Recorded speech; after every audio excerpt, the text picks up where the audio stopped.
Le flash d'information locale, présenté par Laura Sahin. Bonjour à tous et bienvenue dans votre flash d'information sur Radio JM. Nous sommes le mercredi 19 juin et voici les titres de votre édition. Hier matin, le préfet de région Christophe Mirmand présidait la commémoration de l'appel historique du général de Gaulle du 18 juin. À cette occasion, le maire de Marseille, Benoît Payan, ainsi que le délégué des Bouches-du-Rhône de la Fondation de la France Libre, Bernard-François Michel, sont revenus sur l'importance de ce moment. Écoutez-les au micro de Magali Barthès. Cette commémoration, elle nous rappelle qu'un homme un jour s'est levé pour refuser le joug des nazis. Dire non à ceux qui voulaient vendre la France aux nazis. Je parle de Pétain, que je n'appelle pas maréchal parce qu'on lui a enlevé le droit et le titre d'être maréchal à partir du moment où il a collaboré avec l'Allemagne hitlérienne. Cet homme, c'était le général de Gaulle. Je ne suis pas de sa sensibilité politique, mais mon devoir était de m'incliner face à sa mémoire, à cet appel qui nous rappelle que rien n'est acquis, que le pire peut venir. Avec beaucoup d'humilité, souvenons-nous de son message, que des femmes et des hommes au péril de leur vie ont dit non à la vente, à la découpe de la France, à l'Allemagne nazie. Non à la capitulation, non à la honte. Ceux-là même qui aujourd'hui se prétendent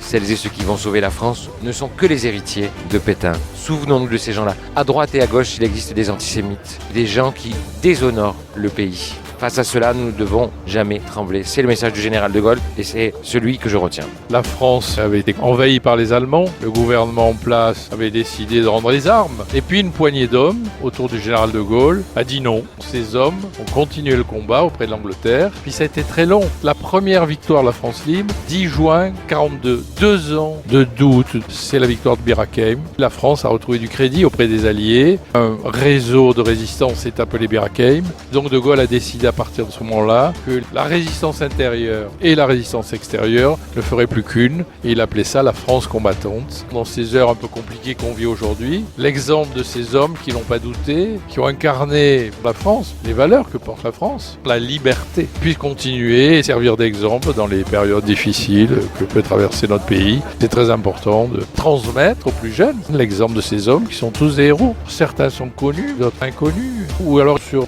le nom d'une rue, on ne sait pas bien à qui ça correspond. Là, on a une plaque qui s'appelle Bir Hakeim. Personne ne la connaît vraiment. C'est un moment d'unité nationale, d'exemple pour continuer à lutter, même quand la situation paraît difficile. Début de campagne pour les élections législatives, les candidats LR du 7e et 8e arrondissement, leur Agnès Karadec et son suppléant Ludovic Pernet, ont lancé hier leur campagne au Cercle des nageurs de Marseille. Ludovic Pernet, également vice-président de la région Sud, analyse ce début de campagne au micro de Jordan Toiti. Une semaine à laquelle on ne s'attendait pas, une dissolution du président de la République qui plonge le pays dans une crise politique majeure, où on assiste à un spectacle affligeant au niveau national avec les socialistes qui se sont alliés, certains avec la France Insoumise, qui participent, on l'a vu dans des manifestations, à la montée de l'antisémitisme dans notre pays, et cela on ne peut pas le supporter. Nous avons le devoir de rester lucides, parce que nous sommes, avec leur Agnès Karadec, des élus de terrain. Nous ne sommes à vendre ni à acheter à personne. Nous sommes droits dans nos bottes, droits dans nos convictions. Nous portons une ligne qui est claire, c'est celle des valeurs républicaines, et c'est d'ailleurs notre slogan aujourd'hui, Marseille républicaine. Raphaël Glucksmann sera aujourd'hui à Marseille pour soutenir les candidats du nouveau Front Populaire, Pascaline Lecorché et Laurent Lardy. Christophe Béchu, ministre de la Transition écologique, vient quant à lui soutenir la candidature de Sabrina Agresti-Roubache, Claire Pitola et Céline Écart pour le camp présidentiel. Comme chaque mercredi, Émy Cholard vous propose d'aller au cinéma. Voici le film de la semaine qu'il faut aller voir. Cette semaine, nous retrouvons Vice Versa 2, presque 10 ans après la sortie du premier opus. Le personnage principal, Riley, est désormais une adolescente fraîchement diplômée, ce qui n'est pas sans déclencher un chamboulement majeur au sein du quartier général qui doit faire face à quelque chose d'inattendu, l'arrivée de nouvelles émotions. Joie, tristesse, colère, peur et dégoût, qui ont longtemps fonctionné avec succès, ne savent pas trop comment réagir lorsqu'anxiété débarque, et il semble qu'elle ne soit pas la seule.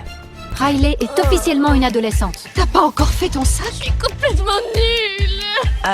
Un peu excessif, non? Mais j'ai rien fait, je l'ai à peine touché. Laissez faire la professionnelle. Je suis trop répugnante, je sortirai plus jamais de cette chambre. Ouais, ça va être sympa les 10 prochaines années. Je suis anxiété, je suis ta fan numéro 1 depuis toujours. Je fais partie des nouvelles émotions de Riley. C'est génial. Ne regarde pas en bas et avance. Elle va réussir.